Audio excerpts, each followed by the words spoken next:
어이 브라더, 뭔 반응이 이렇게 건조해? 오랜만에 보는 형인데 너무 퍽퍽한 거 아니냐? 이 양반이 좀 정신을 좀 혼미하게 하시네 이거. 뭐 하는 거야 지금? 나 정확하게 그 눈빛을 너한테 읽었는데 임마. 야, 4885. 너지? 너나 잘하세요. 나 이대 나온 여자야. 난 저기 모히또 와가지고 몰디브나 한잔 하려니까. 매력적인 꼰대들의 영화 잡담, 영화로 스타가 되고 싶은 사람들과 영화를 마스터하고 싶은 사람들이 만드는 딱 대중의 눈높이로 보고 듣고 이야기하는 시네마스타 시작하겠습니다. 어서 오세요. 안녕하세요. 네, 자기소개해 주십시오. 안녕하세요. 영화관 사회공헌 담당자 황대리입니다. 네, 황인지 대리님 나오셨고요. 네, 배 감독입니다. 시나리오 구상자. 네, 그거 계속 딴 걸 빨리 만들어야 돼. 배준현 감독님 나오셨습니다. 뜨끔뜨끔. 네. 네. 넷플릭스 공인 소셜 인플루언서 이승국입니다. 네. 유튜버 우리 이승국님 나오셨고요. 이 영화 찍던 버릇이 남아가지고 붙이고 있어 소리를. 하던 걸 계속 기회를. 사운드 편집을 붙여주고 있어. 이게 프로야, 이게 프로예요. 디졸브 시켜주는 거거든. 그렇죠. 앰비언스 없으면 튀어. 네, 그리고 대중들의 눈으로 영화를 소개해주고 있는 영화 큐레이터 김프로입니다. 네, 안녕하세요. 이제 좀 웃음이 덜 나오네요. 네. 몇 번 하니까 이제 아니, 내가 말하면 말한 대로 된다니까. 그러니까. 익숙해졌어. 맞아. 네, 어떻게 보내고 계십니까? 비도 많이 오고. 네. 비가 와서 좀 반가워요. 너무 안 와갖고 사실. 아, 그래요? 비 오는 거 좀 좋아하거든요. 온다 하고 너무 안 왔는데 오니까 좋더라고요. 비가 오니까 잠이 좀 잘 온 것 같긴 해. 아, 그래요? 선선하고 그래요? 빗소리도 들리고. 저는 어제 한숨도 못 자는데. 왜냐하면 뭐 운동하고 가지고 이불이랑 이런 거 한번 다 빨자 하는 생각이 들었어요. 갑자기.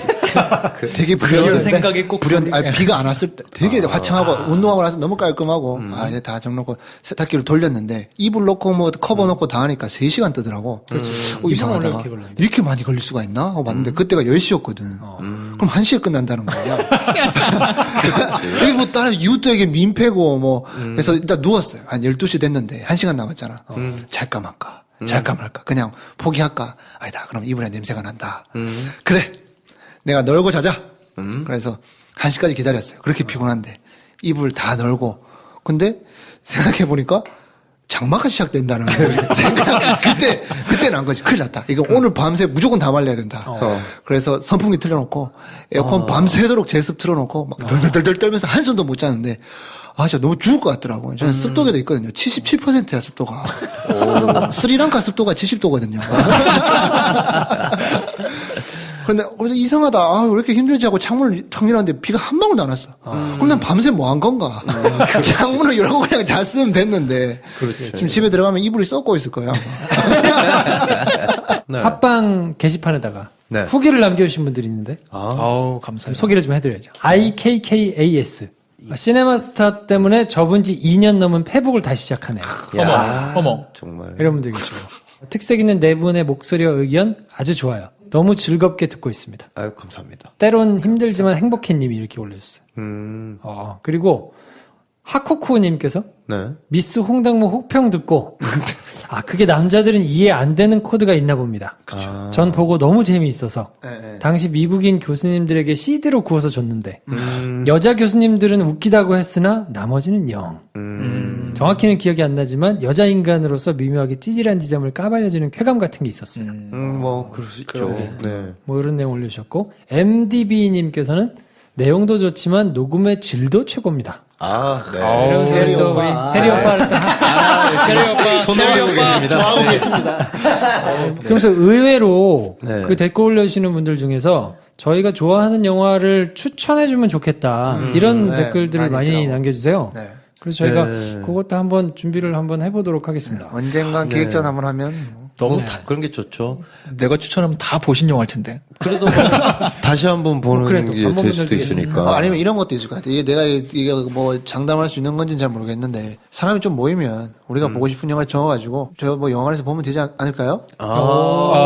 사회공헌의 일환으로서. 예. 그러니까 사회 공헌인데 돈은 내시고 보고 싶은 영화는 틀도록 어떻게 되지 그럴 않을까? 수도. 아, 그리고 이 시네마스타가 이제 들어주시는 분들이 많아서 네. 저희가 깜짝 이벤트를 하나 할까요? 7월 우리도 몰랐던 이벤트? 그렇게. 이벤트는 원래 그렇게 하는 거지. 그치. 7월 29일 금요일 날. 네. 7월 29일. 네. 저희가 네. 소개한 영화가 잘 되고 있어가지고. 네. 아. 우리들. 네. 지난 방송에 저희가 소개했지만 7월 첫 주 주말 기준으로 해가지고 23,000명 넘었거든요. 네, 네. 그래서 우리들을 못 보신 분들도 계시고 그래서 네. 조금 있으면 내려가겠죠? 아마 그렇죠. 네. 그래서 우리들을 네. 갖다가 상영할 겁니다. 아, 정말요? 아 근데 7월 29일이에요? 아 날짜가 좀 애매한 게 네. 이틀만 앞으로 땡기면 제 생일이거든요. 아유, 속이 다 시원하네. 그 끝나고 하시다. 그때 하면 제 탄신일 기념으로 참 하면 좋겠네. 그럼 황대리가 쏘나? 그럴 수도 있겠네. 그러면 그날로 할까? 그럼 끄덕끄덕 하십니다. 아, 보이는 라디오 아니었지, 참. 하셨어요. 네. 자, 그래서 7월 29일 날 네. 저희가 나건강 4층에 있는 야외 공연장에서 좋습니다. 저희가 옥상이거든요. 야외 네. 공연장. 하늘이 뻥 뚫려 있습니다. 아 분위기 참 네. 좋아. 그래서 이름도 멋진 하늘이에요. 야외 공연장 이름이 멋진 하늘인데 네. 잔디밭에서 앉아가지고 그냥 영화를 들으면 좀 그러니까 좀 독특하게 헤드폰 끼고 아, 좋아요. 와우. 헤드폰 끼고 영화를 보는 거지. 좋아요, 좋아요. 헤드폰은 어떻게? 그건 공수로 하는 거죠. 해야지. 그래서 저희가 120명 120명이나? 만 초대해가지고 오실까요? 120명이 앉아있으면 휑하거든요. 아, 정말요? 진짜요? 그래요? 저희가 한 250명 정도까지는 앉아서 바글바글하게 앉아서 하거든요. 그래요? 근데 120명이면 그냥 바닥에 앉아서 돗자리 깔고 바닥에 앉으면 뭐 나름 여유 있게. 운치 있어요. 네. 네. 네, 헤드폰 끼고 각자. 네. 그래서 헤드폰 끼고 영화를 우리들을 알아보니까 네. 그 정도면 저희가 사와서 틀 수 있더라고요. 아, 사서. 그래서 좋겠다. 저희가 시네마스타를 사랑해주시는 여러분께 보답하고자 네. 저희가 깜짝 이벤트로 좋습니다. 그때 나 혼자 있으면 되게 외롭겠다. 비도 오는데. 그래서 저희가 이제 오신 분들을 비 오면 안 되지. 그쵸. 비가 안 오면 아무튼 무조건 합니다. 네. 그래서 앞에 이제 뭐 싱어송라이터 뭐 이런 친구들 가볍게 오프닝 공연 한번 하고 네. 그리고 앉아가지고 뭐 가족끼리 연인끼리 뭐 혼자도 좋고 네, 좋습니다. 오셔가지고 영화 보시라고. 아무튼 7월 29일 날 그런 행사가 있으니까 네. 저희가 이제 올려드릴 테니까 많이 오시면 좋겠고요. 29일날 혼자 오신 여성분들 누가 말 걸면 그냥 쌩 그렇지. 가세요. 황대리가 얼마 전에 소개팅 했는데 소개팅량 듣고 있을까 이거? 어떻습니까? 뭐 얘기를 안 했기 때문에 듣고 있지는 않겠죠. 연락 왔어요 그 다음에? 그냥 뭐 깔끔하게 한번 보고 네, 즐겁게 대화하고 마무리했습니다. 이게 패턴이 생긴 것 삶이 같은데. 쉽지가 않네요. 소개팅 팟캐스트도 조만간 할 계획이 있으니까 그 황대리와 함께하는 행복한 6개월 다이어트에 이어서 저 황대리와 함께하는 소개팅에서 승리하는 방법 뭐 이런 팟캐스트들 제가 한번 승리하고 해야 되는 거 승리를 아니에요? 하고 해야지 이거는. 같이 연구하자는 이렇게 거야? 먼저 얘기를 하고 아니면 그렇게 할까? 황대리의 소개팅 다이어리 해가지고 실패한 사례들만 모아드려도 그치. 아, 그걸 그것도 피해가기만 하면 되잖아. 제가 일단 진짜, 우리 코너 속의 코너로 시작을 해서 진짜 장난 아니거든요. 저는 진짜 앉으면 그 앞 사람에 있는 그 마음 뭐 안에 막 속에 있는 속까지 다 보이거든요. 막, 그거 막 내가 얘기하다 그 사람 속 얘기하다 막 날릴 거야. 막. 저희가 이제 다음번에 잘 끊었어요. 그 재개봉작으로 500일의 썸머라는 영화를 이제 할 텐데 그거하고 맞물려가지고 한번 황대리의 코너를 한번 좋네요. 운영해봐도 괜찮겠네. 아니 뭐 다들 여유가 있으신가 어떻게 나만 이렇게 좀 급한 것 같네? 나는 좀 여유가 있는데? 무슨 예요? 난 나이가 좀 여유가 있잖아. 나도 여유 있죠. 급하신 분이 따로 있을 건데 나한테 집중이 되네? 홍삼, 인삼 이런 거 많이 먹자고. 오래 살아야지. 자, 그래서 오늘 영화는 데몰리션입니다. 네. 네. 데몰리션. 네. 파괴. 제목이 되게 이 그렇다. 데몰리션. 파괴. 네, 파괴. 네. 줄거리 소개를 일단 네. 승국 씨가 먼저 해주시고요. 네. 시작하죠. 네. Dear Champion Vending Company, this letter is in regards to vending machine 714 located in St. Andrews Hospital, which should have given 자신의 말에 너무 무심하다고 투덜거리는 아내와 그렇지 않다고 상황을 모면하려고 말하는 남편. 데이비스 부부의 평소와 같은 출근길입니다. wife had died 10 minutes earlier.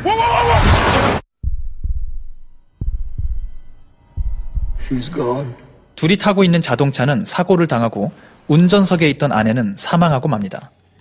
하지만 아내의 장례식장에서 슬퍼하는 사람들 가운데 단 한 명, 남편인 데이비스만은 눈물 한 방울 흘리지 않습니다. 그는 슬프지 않은 걸까요? 눈물 흘리는 대신 데이비스는 아내가 죽음을 맞이한 병원에서 자신을 불편하게 했던 불량 자판기 회사에 환불 요청 편지를 쓰기 시작합니다. 아무도 듣지 않을 거라 생각하고 자신의 이야기를 솔직하게 써내려가는 데이비스. 편지는 한 통, 두 통 이어집니다. 아무도 듣지 않을 거라 생각했으니까요. 그는 무슨 이야기를 하고 싶을까요? 그는 무슨 삶을 살고 있는 걸까요? 그의 이야기는 아무도 듣지 않는 걸까요? 그는 앞으로 어떻게 삶을 이어나갈까요? 데몰리션입니다. 야, 이거 뭐 순식간에 정리를 정말 해. 정말 경이로운 게 좀 전에 혼자 막 정리하더니 이걸 이렇게 해내네. 아, 우리 정리하는데 뭐가 예, 있어요? 역시 소셜 뭐? 인플루언서입니다. 넷플릭스 공인. 넷플릭스 공인 소셜 인플루언서. 예. 아, 넷플릭스가 성공해야 할 텐데. 그러니까 우버처럼 철수하면 어떡하지? 안 되는데. 그러면 소셜 인플루언서도 다시- 철수되는 거 아니야? 그러면 유튜버 천재 이승복인으로 바뀌는 거죠. 유튜브는 아직 있으니까. 네. 아, 그렇군요. 상실감을 다룬 영화인데, 소설가 이회수 씨가 네. 이 영화를 이제 GB를 했더라고요. 이제 영화 기자 한 분하고, 아, 이제 그 자리에 제가 갔으면 좋겠는데. 방금 눈이 초롱초롱해졌어요. 영화 큐레이터로. 마음속의 말이 들린 거 아니죠, 지금? 지금 나 뭐 들었어. 싸게 큐레이터가 해드리겠습니다, 목표라면 약간 당장 시작할 수 있는 건 모더레이터를 할 수 있지 않을까. 모더레이터. 김 프로께서 그렇죠. 훌륭한 모더레이터가 될 수 있을 것 같아요. 김프로님 그 29일 날 그러면 어떻게 해서 우리들 감독님을 초빙해서 앉혀놓고 질문도 하고 이렇게 하실 수 그럴까요? 있잖아요. 한번 해볼까? 그 감독님은 좋아하실 것 같은데. 오, 좋다. 네. 그래서 그러면 이제 부르겠습니다. 모더레이터 진행하면서 이렇게 할 수 있죠. 인스타그램에 또 팔로우 하시는 거예요? 예, 뭐 그렇게 해서. 그렇게 될 수 있으면 좋죠. 네. 알겠습니다. 그리고 그때쯤 되면 우리가, 우리 구독하시는 분이 그때쯤 하면 많이 된다 그러면, 그 비밀 없다 선생님도 같이 한번 모시고, 그때 등장해 주셨던 많은 분들, 우리한테만 등장해 주셨던 그분들을 초대해가지고, 같이 할 수 있으면 참 좋겠네. 아, 그리고 오해하지 마세요. 아직 감독님 불렀다는 건 아니니까. 혹시 오셔서 아니, 당황하실까 제가 봐. 그 밑도 끝도 없이 연락해가지고 부탁하는 거 잘해요. 아, 네. 제가 한번 모셔오겠습니다. 그러면 연락하시는 김에 그 타잔의 그 마고로비도 한번 연락해가지고, 그 아이트 스쿼트 개봉할 때쯤 되니까. 내한할 때 됐잖아요. 네, 그때 좀 맞춰가지고 하면 되겠네. 근데 내한한 사람 찾아가는 거는 우리 승국 씨가 잘 찾아가요. 그러니까 남은 상관로 오라 그래. 누구예요? 그 사람 왔을 때. 코난 왔을 때. 코난 왔을 때, 코난 오브라이언 토크쇼 호스트 왔을 때, 그 밑도 끝도 없이 찾아갔어요. 승국 씨가. 231명 선착순으로 하는 팬미팅에 선착순 강연장에서 승리했죠. 하는 거. 네. 더 재밌는 거 알려드릴까요? 저도 그 당첨이 됐어요. 당첨이 됐는데 뭐에 당첨됐냐면 당첨되고 나서도 몰랐어. 프리미어 스크리닝을 하더라고.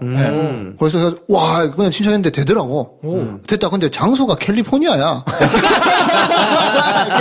나는 당연히 그거를 한국에 살 줄 알았지. 갔어야지. 한국에 살 줄 알았지 당연히. 갔어야지. 막 태극기 그려져 있고 막 그러길래 그거는 행사 당일날 알았어요.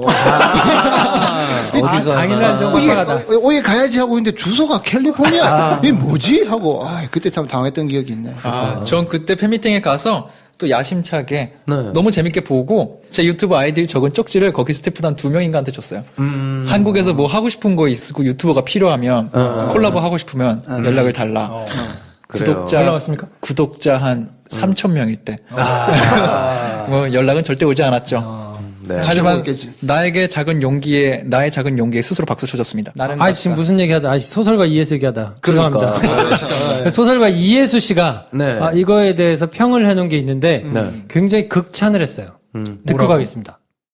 이 영화는 어떤 상실감에 빠진 한 남자로부터 비롯되는 그런 아픔, 고독감, 상실감에 관한 이야기입니다. 어떻게 우리가 긍정적으로 이 상실감이라든가 이 뼈저린 아픔에서 헤어날 수 있는가를 갖다가 아주 주도 면밀하게 잘 보여주고 있습니다. 그래서 힐링이 필요하신 분들은 꼭 이 영화 한 번씩 보셨으면 좋겠습니다. 강추합니다. 네. 뭐야, 뜨거워지네. 야, 이렇게 얘기하셨구나. 완전 극찬을 이렇게 극찬을 하시는 이렇게까지 해줄 필요가 있나? 제가 이걸 보고 이제 그 유튜브에서 보고는 조금 거슬리더라고. 에이, 뭐 영화가 좋아봤자지. 립서비스다. 뭐 얼마나. 에이, 뭐 하고는 조금 불편했는데 영화를 보고 와가지고 이 클립을 다시 찾아봤어. 일부러. 와, 이럴만하다. 오, 진짜. 적절하게 얘기하셨다. 저는 굉장히 좋았거든요. 솔직히 이게 이제 저희가 광고가 들어온 거잖아요. 그래서 이제 솔직히 걱정했거든요. 영화 별로면 어떡하나. 영화 별로면 돈은 받았고 좋은 얘기는 해줘야 되는데 이거 어떡하지? 솔직히 조금 처음이라 저희도 원격결에 그냥 받긴 했는데 보고 와서는 다행이다. 네, 맞아요. 오, 다행이다. 이거는 거짓말 안 해도 되겠구나. 앞으로도 저희가 뭐 이게 뭐 여러 가지 우리 잠재적 광고주분들이 많이 계시잖아요. 적극적으로 컨택 해주시고요. 저희가 그 정확하게 시사를 보고 나서 도저히 이거는 그냥 이야기하기 힘들겠다. 저희가 사연을 하고 내부적으로 고민을 좀 했거든요. 그쵸. 왜냐면 이제 시네마스타를 사랑해 주시는 분들이 저희가 이제 나름대로 가감 없이 얘기하는 걸 좋아해 주시는 분들이 많은데 만약에 재미없는 영화 보고 광고 한다고 돈 받고 좋은 얘기만 막 해주면 어떡하지? 그래서 저희가 이제 청취자들이 가장 우선이기 때문에 광고 의뢰도 안 들어왔는데 저희끼리 기준을 세워놓고 김치국이라고 하지. 필러소피가 중요하다. 그래서 시사를 가서 보고 본 다음에 아니다. 이거는 소개를 해드릴만 하지 않다. 좋은 말만 못하겠다. 저희가 정중하게 거절하는 것으로. 그래, 맞죠. 그리고 이거는 추천해줄만 하다. 그런 영화만 저희가 광고를 하는 것으로. 뭐 이렇게 내부 방침은 정했는데요. 연락 주세요. 지금 이 한 말도 편집이 될까 안 될까 살짝 고민이 되는데 그건 김프로님이 알아서 하시고 족쇄가 될 수 있기 때문에. 그 심지어 우리가 정말 좋았다 하는 영화는 우리 돈으로 지금 다시 틀자고 그러고 있는데. 그럼요. 저희는 그냥 좋은 영화를 보는 게 너무 좋아요.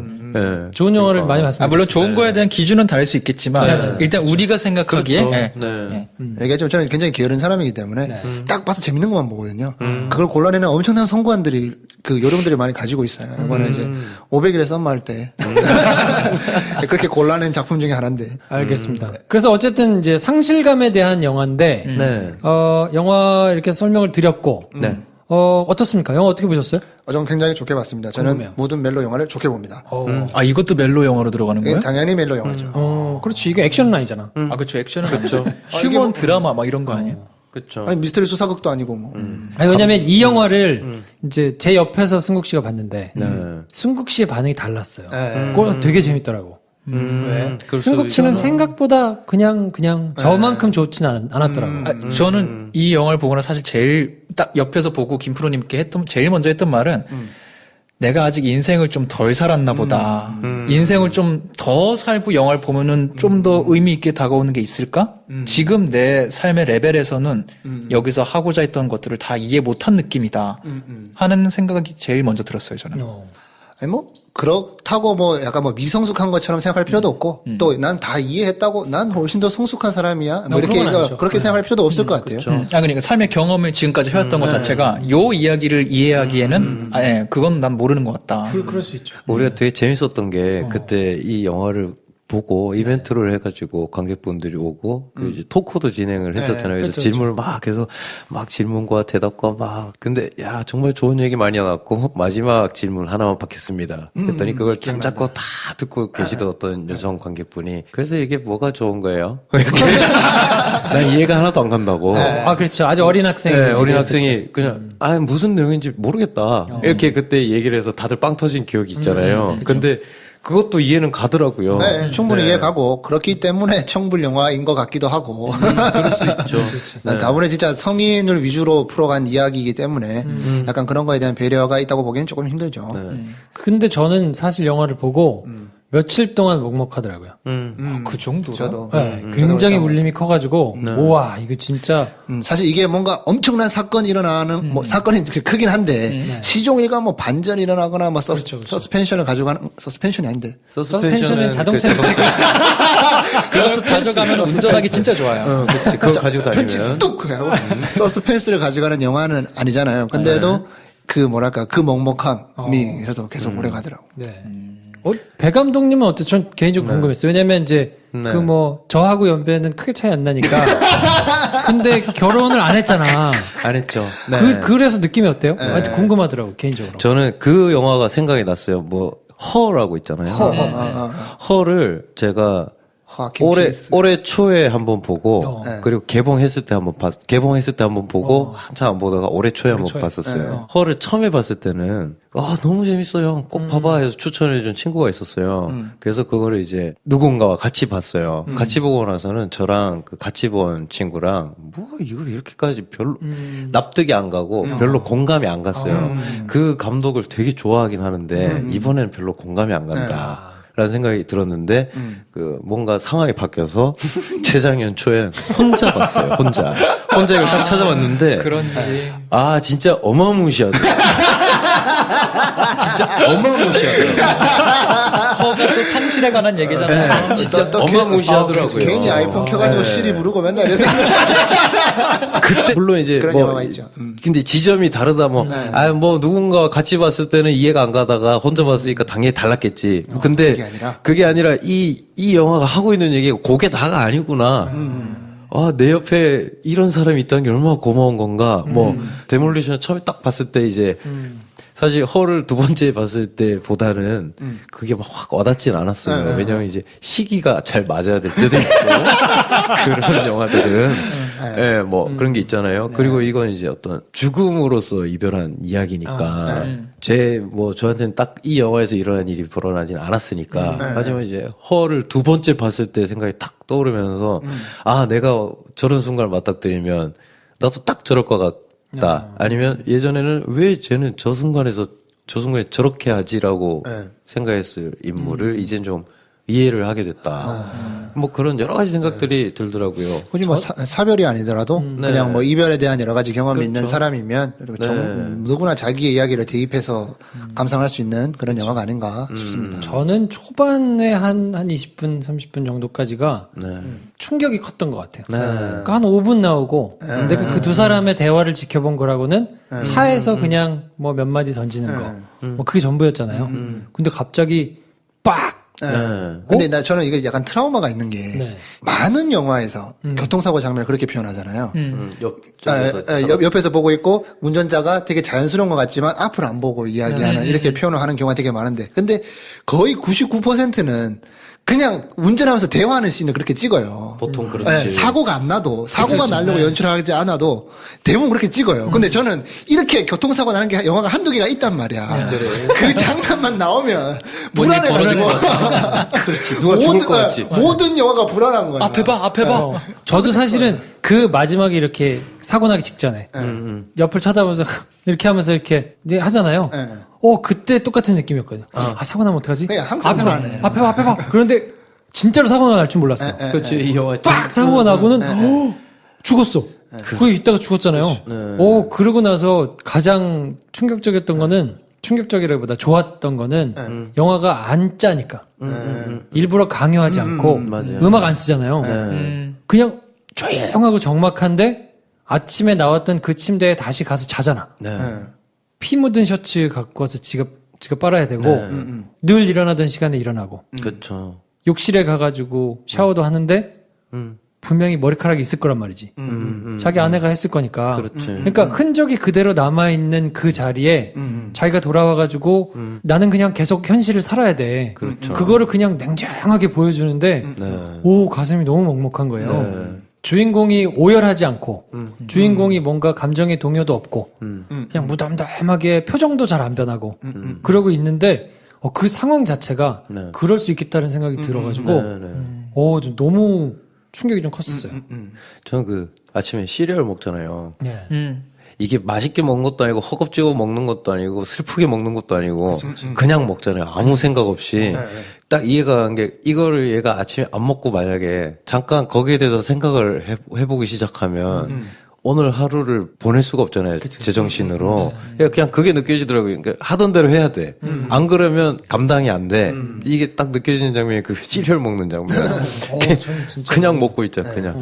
저는 이게 성향상 어떤 캐릭터에 관심이 생기면 공통점을 저랑 많이 찾아내거든요. 이 영화를 보면서 제 스스로가 이제 이별을 대하는 자세에 대해서 생각해보면 거의 90% 이상 같지 않나. 그런 생각이 들었어요. 무덤덤하게. 그러니까 뭐냐면 자기 연민에 빠지지 않는 거거든요. 처음에는 되게 힘들어하고 막 이렇게 뭐 다 원래 하지 않던 행동들을 하고 막 누가 봐도 뭐 소설 속에서 나올 것 같은 그런 행동들을 하면서 자기 연민에 빠지는 경우가 많이 있잖아요. 저도 많이 그랬던 것 같고. 그러면 자기 스스로 그 고통의 시간을 늘리는 것밖에 안 된다라고 그렇게 많이 경험을 했던 것 같아요. 그래서 이제 뭐 나이가 좀 든 다음에 이별을 경험하게 되면 그 다음날 똑같이 행동하고 똑같이 하고 괜히 뭐 그런 생각하지 않고 그렇게 행동을 많이 한다는 거. 이런 거에 있어서 오히려 보면 자기도 원치 않게 이미 이게 미성숙해서 이렇게 행동하는 게 아니라 공감 능력이 없어서 그랬다기보다는 자기도 모르게 사회적으로 너무 성숙해진 거지. 근데 그 성숙해진 자기 자신을 받아들이기까지 시간이 좀 걸린다고 저는 생각을 한 거고. 약간의 뭐랄까 회피가 좀 있지 않나. 누구나 가지고 있는 그냥 약간 무의식적인 회피일 수도 있는데 저도 뭔가 힘든 상황이 너무 세게 많이 닥치면 본능적으로 잠이 몰려오거든요. 그 사고가 나고 첫 장면에 남편이 졸고 있잖아요.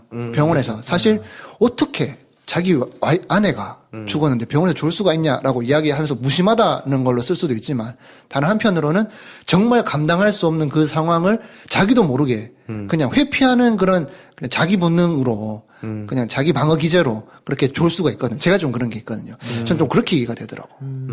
근데 그걸 볼 때 좀 궁금한 게 처음부터 바로 그렇게 알았어요. 얘는 너무 성숙하거나 사회적으로 이게 돼갖고 회피를 하고 있구나. 저는 맨 처음에 헷갈렸던 게 그 중간에 대사도 나오지만 이 사람이 슬픈데 그거를 자기가 못 받아들이고 있는 건지 아니면 진짜 안 사랑했어갖고 다른 얘기가 있었기 때문에 이렇게 그냥 덤덤하게 있는 건지 저는 그거 맨 처음에 헷갈렸거든요. 확신한 건 아닌데 처음 그 장면을 보자마자 그럴 수 있겠다고 추측하고 들어갔어요. 뭐냐면 플래시백이 갑자기 팍팍 나올 때 졸고 있을 때 영사사고인가 싶을 정도 플래시백이 탁 개구리 나왔을 때 난 영사사고인 줄 알았어. 그거 딱 나오고 또 안에 있는 장면 잠깐 탁 나오잖아요.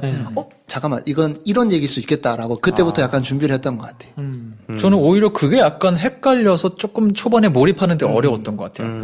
이게 뭐 미스터리한 얘기를 다루는 건가? 그러니까 좀 다른 얘기를 하는 건가? 이런 슬픔 상실감이 아니라 이 남자의 다른 성격에 관해서 얘기하는 건가? 싶었다가 저는 늘 어떤 비유를 드냐면 그 사랑에 대해서는 연탄불 지론을 피고 있는데요. 연탄불. 번개탄과 연탄불. 네. 기대된다.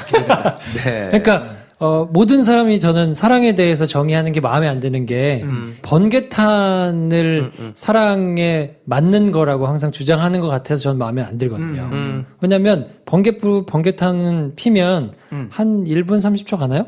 뭐 길어야 한 3분 뭐 이렇게밖에 안 가거든요. 안 피어가서 막 물이 막 붙으면서 막 연기가 나오면서 막 뜨겁게 하는 거는 밑에 발라놓은 그 화약 같은 게 탈 때만 막 미친 듯이 열고 번개탄의 역할은 연탄을 태우기 위한 거잖아요.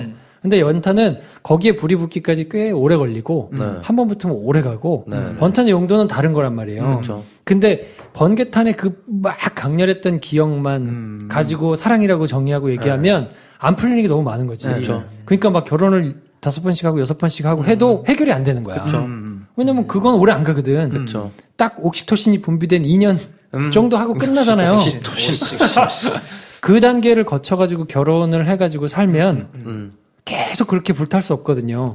저는 그 단계가 연탄불로 옮겨간 다음이라고 봐요. 그러니까 그게 막 너무 막 연애를 할 때처럼 막 미친 듯이 막 콩당거리고 그러지는 않아도 그게 주는 굉장한 게 있단 말이지. 근데 이건 연탄을 그냥 걷어낸 거잖아요. 그러니까 거기에서 오는 상실감이 주체할 수 없는 건데 어쩔 줄을 모를 수 있겠다는 거예요. 그러니까 뚝 없어지고 나서 병원에서 그냥 있을 때 내가 아내가 죽었는데 내가 여기 죽은 건지 아내가 잠깐 어디 간 건지 집에 돌아왔는데 아침에 나랑 같이 일어났는데 그리고 아직도 이불이 흐트러져 있는데 근데 다시는 못 돌아오잖아. 그렇죠. 이걸 어떻게 받아들여야 되지? 거기서는 정말 상실감이 크면 눈물이 나거나 막 오열하거나 이러는 단계가 거기까지 한참 걸리거든요. 그렇죠. 저는 약간 이제 김프롬이랑 조금 다른 게 뭐냐면 허의 주인공도 그렇고 데몰리션에 나오는 이 주인공도 그렇고 내가 그녀를 정말 너무나 사랑했는데로 시작하는 게 아니에요. 이 영화도. 허도 그랬고 자기도 잘 모르겠어. 어쩌다 결혼을 했어. 사랑을 하긴 했지. 좋았고. 그러니까 민망한 거예요. 막 오열하고 뭐 그러고 싶은데 그런 느낌이 일단 안 생겨. 저는 그렇게 받아들였어요. 이것도 분명히 있었던 것 같아요. 처음에. 그러니까 너무 큰 이런 사건이 생겨서 너무 놀란 것도 있는데 사실 근데 자기도 좀 자기가 놀라운 거예요. 그게 아깝죠. 네, 그게 아깝죠. 근데 안 슬프네. 그리고 장례식까지 이제 정신이 없을 수 있죠. 며칠 지나고 장례를 치르는 데서도 거울을 보잖아요. 근데 이쯤 돼서는 이제 큰 상실감에 어떻게 해야 될지 모르는 사람에 더불어서 전 그것도 느껴졌거든요. 왜 눈물이 안 날까? 내가 잘못됐나? 나는 그렇게 많이 사랑하지 않았나? 여기에 대해서 생각을 하는 사람으로 읽었거든요. 저는 그 지점에서 전 너무 마음에 들었어요. 난 너무 슬퍼서 눈물이 안 나와가 아니라 그렇게까지 안 슬픈가 내가? 그러니까 제가 얘기하는 거는 너무 슬퍼서 눈물이 안 난다가 아니라 결혼을 하고 결혼 생활로 이렇게 해서 지내다 보면 그게 딱 얘기한 그 느낌. 그렇죠. 이거 무덤덤한 거야? 그렇지. 내가 이렇게 하면 안 되는 거잖아. 라는 거를 충분히 느낄 수 있겠다는 거죠. 그렇죠. 그러니까 너무 상실감이 커서 막 눈물이 안 나온 충격이 커서가 아니고 그 감정이 되게 무덤덤한 것 같은 그럼 그래요. 내가 한편으로는 죄책감도 막 느껴질 그래요, 건데 그래요. 맞아요. 없지 않다는 거죠. 그게 사랑하지 않은 게 아니고 그게 사랑이 없는 게 아닌데 뭔가 연애 단계에서 지나가지고 쭉 반려자로 살다가 갑자기 하루아침에 없어지고 나면 이 사람이 시간이 지나면 지날수록 그 상실감이 커지잖아요. 그 나중에는 자기가 사랑했던 것도 알고 맨 마지막에는 울잖아. 누군가의 없지 않은 거지. 그렇죠. 근데 그게 자리 잡을 때까지 시간이 걸릴 수 있다. 그리고 그게 다른 사람이 볼 때는 뭐야?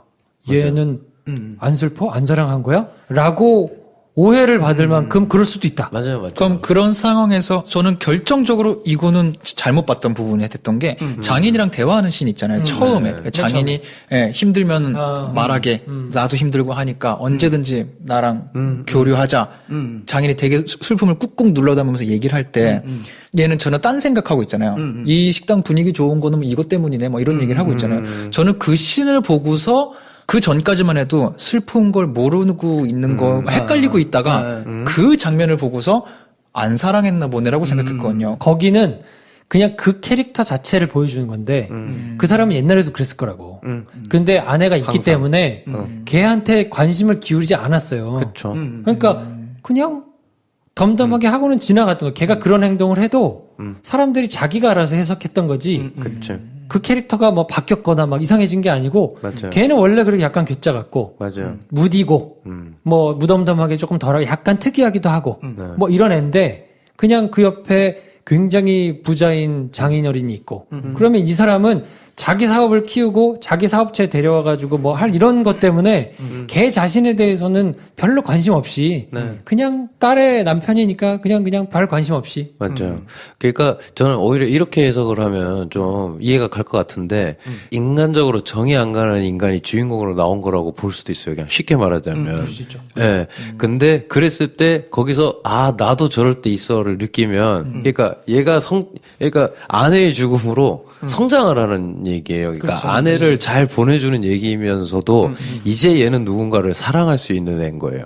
근데 그렇다고 그럼 그 전에 아내랑 같이 살 때 아무런 느낌이 없었어? 아니지. 그럼 왜 그녀를 만나서 술 먹고 바로 그날 자고 몇 달 만에 결혼했냐? 쉬워 보여서. 라고 말하거든요. 다른 사람한테. 그때 다른 사람이 완전 뜨악한단 말이야. 근데 얘가 그럼 쉬워 보여서 누구한테 말을 걸었다는 얘기인데 그 전까지 누가 마음에 들어서 말을 거는 걸 보여준 적도 없고 원래 걔는 그런 인간이 아니야. 근데 이 사람이 너무 좋았던 거야. 그래서 말을 걸었고 그날 잠자리 같이 했고 몇 달 동안 같이 있었고 심지어 결혼까지 했어. 남이 보기에는 그냥 아무 생각 없이 결혼한 거지만 얘한테는 가장 큰 한 발걸음이었던 거예요. 사람에게 대한. 근데 이제는 그걸로 채워질 수 없는 상실감을 느끼고 이제 누군가를 사랑하려면 훨씬 더 내가 많은 걸 감수해야 되고 훨씬 더 아픈 시간을 보낼 거고 그럼에도 불구하고 나는 이제 누군가를 사랑하면서 살 거냐 의 선택을 앞두게 된 거죠. 이제 이 영화가 끝날 때쯤엔. 저는 뭐 그렇게도 생각해요. 이 남자 캐릭터가 평상시에도 이렇게 엉뚱한 면이 있었겠죠. 두 분이 얘기하신 것처럼. 물론 이것도 이 사람이 그런데 뭐 그렇다고 뭐 전혀 뭐 그런 거 감정의 변화를 못 느끼는 뭐 소시오패스나 이런 거는 아니잖아요. 그래서 분명히 슬픈 거에 있어서 슬프게 행동할 줄도 아는 사람인데 자기 자기방어 기제의 하나로 했던 행동들이 계속 이어져 가는 시간이 좀 더 길지 않았을까. 뭐 저는 약간 이렇게 이해한 게 있고 그 시간이 길었던 이유는 뭘까 그러면 한번 생각해 보면 그러니까 아까 그 김프로님 예를 들어주신 것처럼 번개탄과 연탄 받아서 설명을 하자면 통상적으로 얘기하면 성숙한 사랑이라 그러면 연탄 같은 사랑을 되게 성숙한 걸로 이렇게 이야기할 때가 많은데 근데 중요한 건 번개탄의 역할도 필요하다고 저는 생각을 하거든요.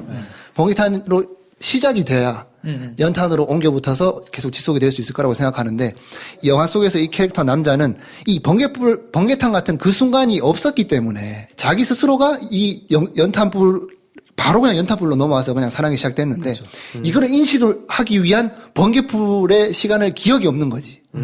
그렇기 때문에 잠깐만 내가 사랑한 게 맞나라고 의심도 해볼 수가 있죠. 왜냐하면 제가 연애를 본 경험에 의하면 어느 순간 시간이 많이 지나고 나면 내가 이 사람 좋아하고 있는 게 맞나? 사랑하고 있는 게 맞나? 라는 생각이 들잖아요. 그러면 그거를 확신을 내가 참 좋아하지라고 느끼는 게 되게 어리석은 것 같지만 처음에 그 뜨거웠던 순간을 생각하거든요. 내가 이만큼 좋아가지고 이 사람이랑 연애를 했지. 지금은 조금 성숙한 감정이 넘어왔을지라도 그때를 생각하면서 나의 사랑을 내 스스로 확인하는 경우가 좀 있는데 맞아요. 이 남자 캐릭터 같은 경우에는 본인 성격 때문인지 아니면 뭐 어떤 경험 그냥 그렇게 돼버린 건지 모르겠지만 그런 뜨거운 순간은 잘 없었던 것 같아가지고 상실 이후에도 그를 증명할 자기 스스로 내가 이 여자를 사랑했었다라고 스스로 증명할 그런 기억을 떠올리지를 잘 못해가지고 좀 시간이 길어진 게 아닌가. 저도 동의하는 게 그녀에 대해서 사람들이 막 얘기할 때 별로 할 말이 없는 거예요. 너무 별로였어 이 과정이. 자기는 특별할 것도 없고 그 마지막 순간에도 마지막 순간도 뭔가 슬픔을 끌어올려서 신화시키고 싶은 마음도 있을 거예요 아마 그때를. 근데 정말 너무 쓰잘데기 없는 얘기하고 있었어. 냉장고를 고치니 많이 어쩌저쩌 하다가 자기는 놀라가지고 이러면서 가리고 있었고 기절했어. 근데 아내가 없는 거잖아. 그러니까 아무 할 얘기가 없는 거예요. 기억하려고 했더니 당황스럽고 뭐가 없네. 사실 근데 그 중간중간 플래시백이 몇 개가 나오잖아요. 중간중간 조금씩 들어갔던 게 결국 그래서 자기 아내 묘지를 찾아갔더니 자기를 계속 주변에 서성이던 결국 알고 보니 그 교통사고를 낸 장본인 가해자가 와서 미안하다고 할 때 괜찮다 라고 말하면서 그때 갑자기 주인공이 울잖아요. 그러면서 나는 아내를 사랑했다 라고 그 장인 어른한테 얘기할 때 똑같은 플래시백이 나와요. 똑같은 플래시백 몇 개. 그 개구리. 그리고 뭐 처음에 만나가지고 이렇게 뭐 건네준 술잔 같이 웃고 있던 표정. 근데 그 전까진 그게 너무 별거 아니었거든요. 이거밖에 없어 나는? 얘랑 결혼하기 전까지? 근데 지금 봤더니 그게 내가 정말 사랑했던 순간이구나. 이걸 깨닫는 걸로 이제 작용이 되더라고요.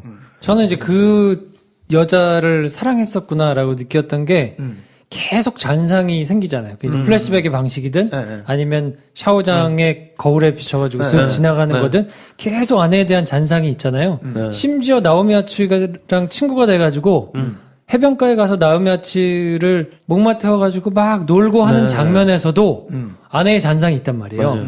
그러니까 거기서 만약에 이 사람이 사랑하는 감정이 없었으면 그냥 둘이 멜로가 됐겠지. 그치. 그리고 둘이 잤겠지. 그치. 근데 두 사람의 감정이 발전하는 것보다는 아내의 잔상이 계속 나오는 장면. 그리고 결국에는 거기다가 이제 회전목마 아내하고 탔던 회전목마도 만들어 놓고 그런 장면들이 맴돌지 않고 그러니까 집을 부수는 것도 사실은 부수지 않으면 물론 이사를 가면 되지만 그래요. 그렇죠. 비싼 집이니까 비싸게 팔고 이사를 가면 되지만 그 아내가 같이 있었던 그리고 아내가 건드리지도 못하고 아내가 죽었는데 그 아내 화장대 그 어떻게 건드리지조차 못했던 걸 부숴버리지 않으면 그렇죠. 자기가 그걸 어떻게 감당할 수 없으니까 그게 그리고 팔면 안 됐을 거예요. 저는 약간 그런 마음이 이해는 가더라고요. 놓고 딴 데로 이사를 간다. 그렇다고 되는 게 아니거든요. 그렇지. 이사를 내가 내 손으로 부셔서 없애버려야지. 그게 원래는 이 집을 부셔야겠다가 아니었잖아요. 뭘 때려 부시려고 가가지고 막 하다 보니까 이거를 내가 굉장한 노력을 내가 가진 모든 것으로 몰두해서 이걸 부셔버리면 되겠다 우리 집을 정말 신났을 거예요. 처음에는 거실부터 부셨겠지. 그리고 그 안에 흔적이 가장 많이 남아있는 곳을 좀 남겨놨겠죠. 마지막으로 딱 부시면서 저는 그때 무슨 생각이냐, 부시면서 제발 눈물이 나라, 입에서 여기 튀어나와라, 그럼 끝내게.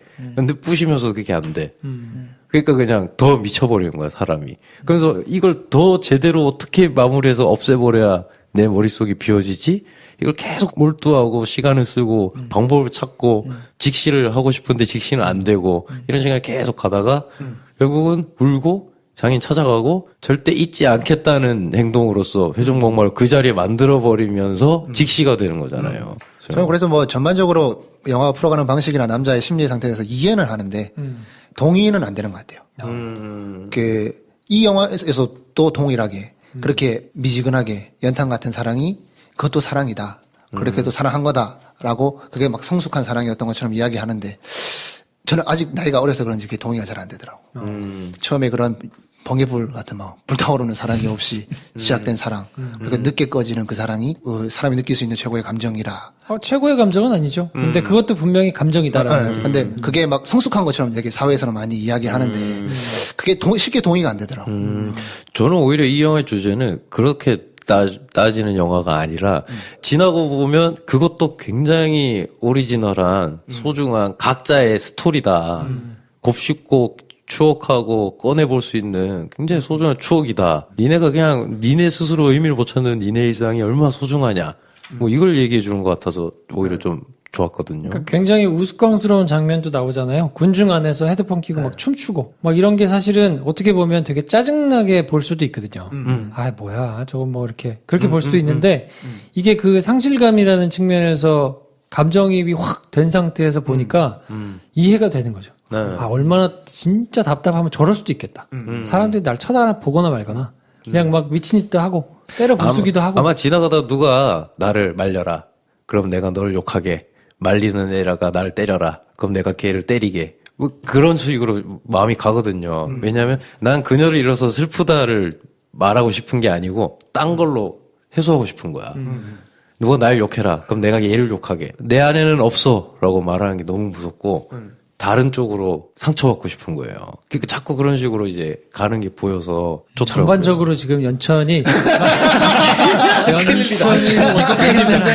굉장히 경청하고 있죠. 세 명이 영화 얘기를 하는 게 아니라 다 자기 얘기하고.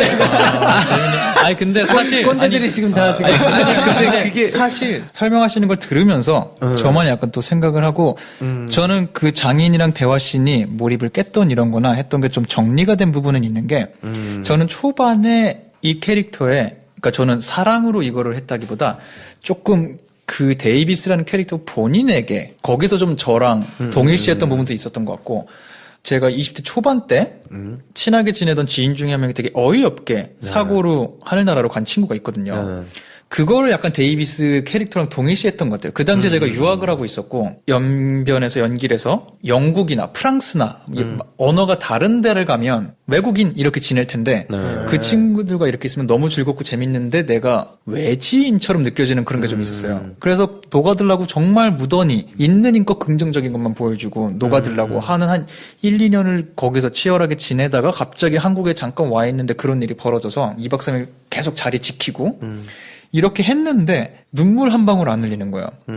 승국이 이제 화장실 가서 울고 아는 척하고 온다 할 정도로 너무 제가 침착하게 평온하게 일단 제 자신에 대한 너무 실망이 되게 내가 인간적인 사람인 줄 알았는데 왜 난 눈물 한 방울 안 흘리지? 그에 대한 실망부터 시작해서 예, 막 혐오까지 갔다가 내가 외국까지 나와서 이렇게 한다는 게 나를 발전시키자고 하는 건데 여기서 살아남느라 내가 인간성을 버리고 있는 건가 매일매일 거짓말을 하면서 그래서 정말 데이비스가 초반에 보여줬던 그런 모습들 저도 되게 사실 해봤거든요.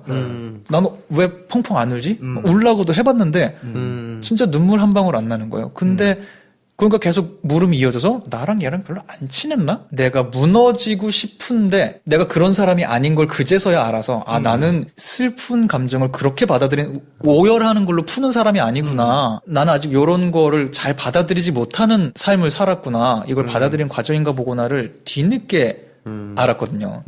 예, 그런 경험이 있었어서 데이비스를 처음 볼 때 사실 되게 몰입해서 봤다가 저는 중간에 그래서 아닌가? 그게 사실 더 커졌던 게 그거였던 것 같아요. 그러니까 데이비스의 성격이 나랑 다른 부분이 있어서 어떤 성향이 나랑 되게 비슷한 게 있는데 장인이랑 이렇게 할 때 나는 저럴 때 저 정도까지는 아닌데 예, 그렇게 되니까 내가 생각한 얘기가 전혀 아닌가 보다 해서 따로 이렇게 보고 있었던 건데 보고 하시는 말씀 들으니까 그 부분이 내가 좀 잘못 핀트를 잡았었던 근데 거고. 맞아. 나도 그 부분에서 그 가족과 이 사건이 발생한 당사자들이 이렇게 앉아있는 상황에서는 적어도 맞춰줄 수 있을 정도의 그렇게 될것 감정 같은데? 상태일 것 같긴 한데, 뭐, 혼자 있을 때는 내가 뭐 마음대로 그렇게 한다라도, 그때 나라도 아마 장인어른이 그렇게 앉아 있었으면, 그렇게까지 딴소리를 할 수 있지는 않았을 거야. 근데 감정을 그 정도는 감출 줄 알겠지. 내가 설령 그렇게 생각이 들더라도, 감추었지 않았을까 싶은데, 근데 뭐 그렇다고 납득이 안 되는 건 아니고. 그러니까 거기서는 저는 이야기를 감정이 너무 격해가지고 그렇지 않은데 이상 행동을 한다기보다는 그냥 원래 쟤는 저런 애인데 그냥 그거를 장인이 지금 발견한 게 아니라 그러니까 지금 그걸 표현하기 위해서 지금 그래서 설명하시는 걸 들으면서 되게 영화를 다시 보고 다시 의미를 파악한 느낌이에요. 지금 나한테 영화 어떠냐고 물으면 되게 잘 봤다고 할 것 같아요. 그러니까 내가 저런 느낌이 이해가 너무 좀 맞아. 됐어. 제가 그 곡성 보고 나왔을 때 정말 싫었는데 생각할수록 괜찮은 것 같다. 비밀은 없다 보고 나왔는데 너무 좋았는데 생각이 지나가면서 좀 이상한 것 같아. 생각하기 시작해서 그런 거야. 그래서 저는 그 데이비스가 중간에 헤드폰을 하고 미치광이처럼 우스광이 나오는 것도 이제서야 보니까 그 어릴 때 되게 저도 뭣도 모르고 그 감정이 뭔지도 몰랐을 때 잘 몰라서 용기를 낼 수 없었던 부분에 데이비스는 나름 뭐가 정답인지 모르겠지만 그보다 한 발 더 나가기 위해서 나는 무너지기 위해서라고 생각했는데 그 사람은 그런 걸 전혀 말씀하신 것처럼 전혀 표현도 안 하고 산 사람이고 이런 사람이니까 뭔지 모르겠는데 이거를 내가 소화해내야 되는 과정 속에서 그런 게 다 있지 않아 용기를 내는 과정이지 않을까 우스꽝스럽다기보다 이제 멜로 영화는 어떻게 해서든 새롭지 않으면 보기가 힘들잖아요. 모두가 자기만의 멜로 영화를 가지고 있고, 자기만의 멜로 스토리를 가지고 있고, 수없이 많은 멜로 영화가 있는데, 하나라도 새롭지 않으면, 이게 영화로서 성향하기가 쉽지 않잖아요. 공감을 얻기도 쉽지 않고, 완전히 다르던가 아니면 내 얘기를 하던가, 뭐 둘 중에 하나인 것 같은데, 정말 신선한 것 같고, 한 번도 다뤄본 적 없는 그 감정의 시간 있잖아요. 보통 이렇게 사별하게 되면, 엉엉 울면서 시작했던 것 같은데, 그렇죠. 모든 영화가. 이 사별했다는 걸 인정하는 것까지 이 사이에도 분명히 많은 시간이 있다는 걸 보여주는 되게 참신한 뭐랄까 시점을 잡은 것 같고 캐릭터도 진짜 유래를 찾아볼 수 없는 남자 주인공 이별을 이렇게 대하는 남자 주인공을 본 적이 있을까 싶을 정도인데 현대 사회에서는 한 10년 전만 90년대만 됐어도 도저히 이해가 안 됐을 것 같은데 요즘은 또 이런 사람들이 꽤 있는 것 같기도 하고 나도 좀 그런 것 같기도 하고 뭔가 어떤 한 부분을 대변하는 것 같은 영화라고 해야 되나? 저는 이거를 보면서 그 나름의 성찰을 했던 게 뭐냐면 사람들을 함부로 판단하면 안 되겠다. 왜냐면 아내의 이름으로 장학금 수여하는 그 자리에서 그 주인공이 나오미 와츠를 데려온 것 때문에 막 욕을 먹잖아요. 이 새끼 어디 이런 자리에 여자를 데려와. 근데 물론 이제 상식적으로 생각하면 거기는 안 들어가는 게 맞죠. 그리고 혼자 가는 게 맞는데 그래도 이 친구 입장에서 생각하면 그 나오미 와츠랑 손을 잡은 것도 아니고 무슨 뭐 다른 감정을 발전시킨 것도 아니고 그냥 정말 내 이야기를 할 수 있는 유일한 사람이어서 이야기를 했고 그 사람 이야기를 듣고 그 사람의 아들과 뭔가 자기가 하나 더 업그레이드 되는데 굉장히 크게 기여를 해준 사람들이고 아무런 일이 없어서 그냥 그 자리에 같이 간 것뿐인데 막 손가락질을 하고 막 화를 내고 욕을 내고 정작 근데 거기서 장학금을 수여받는 애는 나오미 와츠한테 막 작업 걸도 내고 쓰레 같은 애가 상을 받고 있는데 이 상황 자체를 그냥 겉만 보고 빡 판단하는 것 자체가 굉장히 위험할 수 있구나. 저는 진짜 제 스스로 좀 돌아봤는데 사실 제가 제 주변 지인 중에 어떤 좀 안 좋은 일을 겪었는데 혼자 헤드폰 쓰고 막 뛰어다니고 막 고글까지 사가지고 막 때려 부신다고 그러면서 막 갑자기 음악 들으면서 그러고 있으면 진짜 짜증날 것 같거든요. 그러니까 뭐 비슷한 친구들도 떠오르고 저도 가끔 제가 진짜 진짜 병맛이다. 나 별로다라고 생각할 때 모습들이 막 다 있어요. 그리고 진짜 제 주변에 제 친구들 중에 그런 모습을 보이는 애들을 저는 굉장히 싫어했고 한마디 위로도 해주지 않았어요. 일부러. 돌아보면 내가 그러고 있었을 때 누군가가 나 봤을 때 되게 이상하게 생각했겠다. 별로라고 생각했겠다. 라는 생각도 들고. 별로였어요. 그리고 자연스러운 겁나 타더라고 진짜. 저는 이제 되게 이 영화의 정말 좋은 점이 뭐 멜로라는 생각은 안 들고 제 생각에는 성장하는 사람들 얘기인 것 같아요. 장인도 성장하고 장모도 성장하고 이 주인공 당연히 성장하고 그 미성수관 그 나오미 와츠 도 성장해요. 아들 낳아놓고 지금 책임도 못 지고 있고 그러면서 지금 현재 지 남자친구한테 잘하고 있는 것도 아니고 못하고 있는 것도 아니야. 아들은 또 지가 제일 힘들어. 꼴 보기 좀 싫은 애들끼리 모여 있는 거거든요. 근데 이들이 서로 어떻게든 힘이 돼줘요. 그걸 보다 보니까 내가 걔네야. 그리고 이들이 그리고 정말 좀 더 이걸 잘 극복하고 괜찮아져라 하는 모습으로 한 단계씩 더 나가요. 저는 그 아까 얘기했듯이 뭐 이 영화에서 얘기하는 연탈불금 같은 사랑에 대해서는 뭐 그게 동의하지는 못하겠는데 이해는 하지만 그래도 확실하게 동의하는 부분은 결론을 내는 부분에 있어서는 되게 동의를 많이 하는 것 같아요. 저는 마지막에 좀 의아해가지고 여러분한테 물어봤었는데 갑자기 주인공이 막 울면서 감정의 변화가 확 일어나는 지점이 있잖아요. 그 엔딩으로 거의 다 다르는 지점인데 왜 이렇게 되냐? 그러니까 원치 않게 이제 무덤에 찾아온 남자한테 괜찮다고 자기가 처음으로 표현하면서 그때 처음으로 표현하면서 많은 것들의 모든 상황을 대해서 표현하게 되면서 갑자기 감정의 변화가 일으키는데 저희가 느끼기는 너무 갑작스럽다고 느낄 만큼 그게 잘 이해가 안 됐던 지점인데 지금 돌아와서 생각해 보면 그게 어떤 표현이기도 했는데 저는 그 순간이 처음으로 인정하게 된 순간인 것 같아요. 이별을 인정하게 되는 순간이 그때 찾아온 게 아닌가. 사실 이 모든 전의 행동들이 이 다가오는 큰 슬픔을 인정하지 못해가지고 뭔지는 알겠는데 오케이 이게 내 슬픔이고 지금 현재 발생한 상황이다. 요걸 인정하지를 못해가지고 쭉 끌어왔던 것 같은데 이 순간에 표현하면서 인정을 해버린 거죠. 그게 되게 중요한 회복의 시작인 것 같은데 이 영화가 뭐 많이들 이제 회복에 관한 영화라고 이야기할 수 있겠지만 저는 뭐랄까 이별을 인정하는 영화라고 저는 이해를 했거든요. 그때부터 회복이 시작되는 것 같아요. 저는 이제 그 지점이 설명하신 100% 동의하고 그 지점이 저는 그 사인이라고 생각하거든요. 장학금. 그 장학금 하려면 아내 그걸 자기가 사인해야 맞죠. 모든 게 다 끝나거든요. 아내 이름으로 장학금도 나오고. 근데 이거를 계속 회피한 것 같은 거예요. 사인을 해야 된다는 것도 알고 장인의 뜻에 따라서 자기가 이거를 해줘야 뭔가 모든 게 다 매듭이 져진다는 걸 아는데 끝나는 거잖아요. 그러니까 이거를 그냥 덮어두는 거지 계속.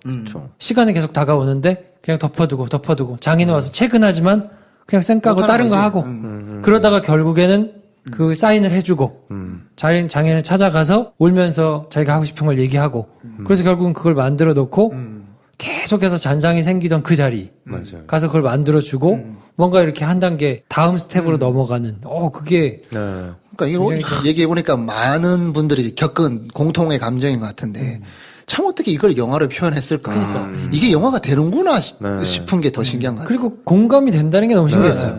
저게 표현이 되고 감독이 의도해서 설명하고 싶은 게 무슨 말인지 알겠다. 그리고 막 거기다 내 감정을 더 실어서 막 내 상황을 더 덧입혀가지고 막 상상도 해보고. 아니 배경이 뉴욕이잖아. 내가 얹을 게 많거든. 진짜 몇 명 나오고는 저희 거의 뛰어다니는 코니 아일랜드 다 아는 동네. 그때 되게 형들이가 별로였어요. 막 태평양 건너서 막 문자하고. 다 아는 그때 나 잠수함 막 타고 있을 때 서로 별로였던 거지. 네, 저는 심지어 그 영화 처음에 나오는 인트로 장면에서 교통사고가 나는 다리가 뭔지도 알아요. 어디입니까? 그 맨하탄 브릿지라고 옆에 지나가면 우측에 브루클린 브릿지가 보이잖아요. 그 밑에서 보이잖아요 하지 마세요. 모르니까.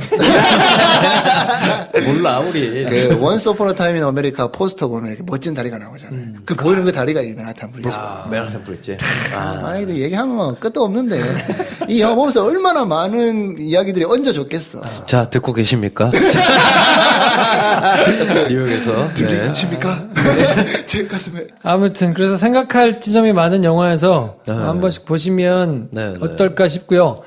대신에 이제 그런 분들은 조금 인생의 경험이나 내지는 이런 게 좀 적은 분들은 이렇게 얘기를 듣고 가서 보고 뭐야? 뭔 소리야? 생각보다 뭐 막 스펙타클한 게 전혀 나오거나 뭐 그런 아니면 뭐 이렇게 사건이 꼬리를 물어가지고 막 뭔가 새로 나왔거나 이런 것보다 그냥 감정을 싣고 따라가기가 좋은 영화. 보면서 상상하고 생각하고 성찰하기 좋은 어떻게 영화. 보면 꿈보다 해몽이 더 좋은 영화라고 할 수도 있는데, 근데 모두가 해몽할 수 있도록 만들어준다 그러면 그러면 좋은 영화 아닌가. 근데 이것도 있는 것 같아요. 이해가 안 간다 하시는 분은 그래도 이따 한번 보세요. 보고 나중에 시간이 한참 몇 년 지나서. 뒤에 분명히 이걸 봐야겠다는 순간이 올 때가 있을 거예요. 그걸 보면 그러면 되게 스스로가 좀 부끄러워지는 것도 있었어요. 저는. 영화 추천하는 의미에서도 떠오르는 영화 또 멜로 영화 마스터로서 제가 추천 하나 드리자면 뭐 무슨 연관 관계가 있는지 모르겠는데 라이크 크레이지라는 영화가 있어요. 라이크 크레이지 보셨는지 모르겠는데 이것도 되게 작은 영화인데 이렇게 이별과 뭐 연애와 이런 거에 다루는 영화인데 굉장히 좋습니다. 보면 재밌을 거예요. 그리고 이 감독의 전작들도 보면 좋아하실 거예요. 캐나다 감독이죠? 달라스 바이어스 클럽, 달라스 바이어스 클럽이랑 와일드라는 영화를 찍었는데 이 두 영화도 수작이에요. 네, 좋습니다. 토론토 영화제 개막작이었는데 이번 영화가 뭐 하여튼 굉장한 영화입니다. 보시면 좋을 수 있고요. 그럴 수는 있을 것 같아요. 굉장한 울림이 있고 깊이가 있는 영화다. 단 상실의 경험이 있는 사람에게. 네, 맞습니다. 대중적이고 뭔가 친절하게 뭔가 풀어가는 것 같지는 않아요. 저는 사실 청불이어가지고 두 사람이 자면 어떡하지? 제가 그 야한 장면이 나오지 않기를 바랬던 몇 안 되는 그러게. 진짜 안 나왔으면 좋겠더라고요. 근데 끝까지 안 나왔거든요. 근데 이제 나오미 와츠가 이렇게 뭐 대마초 피고 마약하는 장면 때문에 이제 청불이 됐는데 영화는 하여튼 굉장히 깔끔합니다. 뭐 잔인한 게 있는 것도 아니고 야한 것도 있는 것도 아니고 약간 그 설정 때문에 청구를 받았지만 뭔가 눈살을 찌푸리거나 이런 장면은 딱히 총을 좀 맞을 때 그런가 방탄 좋게 총 맞을 때 그 장면 기가 막힌 장면이에요. 진짜 역대 찾아볼 수 없는 서스펜스가 진짜 장난 아니지. 머리에 맞으면 어떡하지? 진짜 좋았어. 저는 영화인 거 아는데 그 순간에 잊게 된다니까. 그 장면 장난 아니지. 굉장한 수작이니까요. 한 번씩 좀 챙겨서 보시면 좋을 것 같고. 전반적으로 우리 연천. 막내여서 그런지 얘기를 얹지도 않고 뭐 계속 그럼 나는 계속 영화를 배우고 있어서 그래요. 뭘 느꼈다기보다 이제 학습하고 있고 지금 사실 머릿속으로는 자신감 어디 갔어? 이번편은 뭐 영화를 뭘 배우긴 배웠다. 디렉터 찾아본 사람들끼리 지금. 아니 분명히 그건 있을 것 같아요. 연천이 한 5년 내지는 10년 뒤에 영화를 보면 거품을 물고 칭찬을 할 수 있다는 확신이 있어요. 아니 찾아볼 거예요. 지금하고는 굉장히 다를 거예요. 맞아. 지금 내 머릿속에 사실 계속 있는 생각은 중반 정도 내 얘기한 거 다 드러내고 싶다. 뭐 내 얘기 그렇게 오래 했지. 그럼 뭐 그 생각밖에 없어요. 알겠습니다. 살다가 또 뭐 지적한 사람 한 번 하고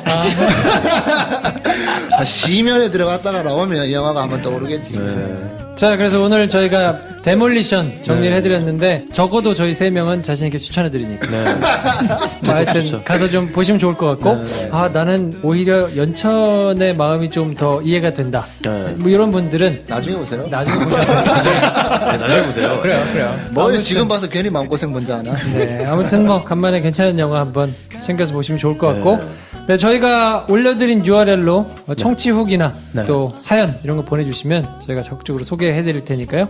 한 번씩 챙겨서 보시고 또 저희 페이스북 페이지에 오시면 저희 관객수 예상놀이에 참여하실 수 있습니다. 매력적인 꼰대들의 영화 잡담, 영화로 스타가 되고 싶은 사람들과 영화를 마스터하고 싶은 사람들이 만드는 딱 대중의 눈높이로 보고 듣고 이야기하는 시네마스타. 오늘은 여기까지 하겠습니다. 다음 시간에 뵙죠. 안녕히 계세요. 좋아요, 구독, 공유, 알림 설정 필요합니다. 안녕.